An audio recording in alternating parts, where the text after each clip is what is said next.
Cocktail of micronutrient mixture అనేది success అయింది. ప్రతి బత్తాయి నిమ్మజాతి మొక్కకు ఎక్సలెంట్గా వేసుకోవచ్చు. ఒకసారి జాగ్రత్తగా గమనించండి. ఇదంతా డైబ్యాక్ చెందింది. ఇది మనం కట్ చేసుకోవచ్చు, ఇదేం అవసరం లేదు. ఎక్కడికైతే డైబ్యాక్ ఉందో అంతా కట్ చేయొచ్చు, ఇబ్బంది లేదు. ఓకే, నెక్స్ట్ చూస్తే దీని రిజల్ట్ ఇక్కడ చూడండి. ప్రతి కొమ్మకు మనకు కొత్త ఇగురుతో పాటు బడ్స్ కూడా వస్తున్నాయి చూడండి. ఎందుకంటే మనం జిబ్రెల్లిక్ యాసిడ్ కూడా యాడ్ చేసాం కాబట్టి. చూడండి కొత్త ఇగురు. ఈ కొత్త ఇగురు కూడా ఎక్కడ ముడుచుకుపోకుండా చాలా నీట్గా వచ్చింది. ఇక్కడ కనపడుతుందా?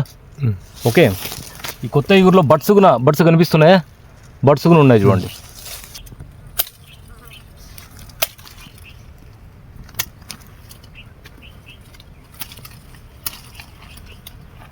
డైబ్యాక్ సిమ్టమ్ ఎక్కడి వరకు ఉందో అక్కడి వరకు అంతా తీసేసాము. దీని వల్ల బ్లైటాక్స్ వేసి ఇప్పుడు మనకు దీని నుంచి కొత్త ఇగురు అనేది వస్తుంది. మొత్తం అంతా కెనోపీ అంతా కట్ చేసాము. ఓకే, సో గ్రీన్గానే ఉంది. ఈ మళ్ళీ నీట్గా కెనోపీ కొత్త ఇగురు వచ్చి దీంతో పాటు కలిసిపోతుంది. Okay, cocktail of micronutrient mixture అనేది సక్సెస్ అయింది. ఒకసారి జాగ్రత్తగా గమనించండి.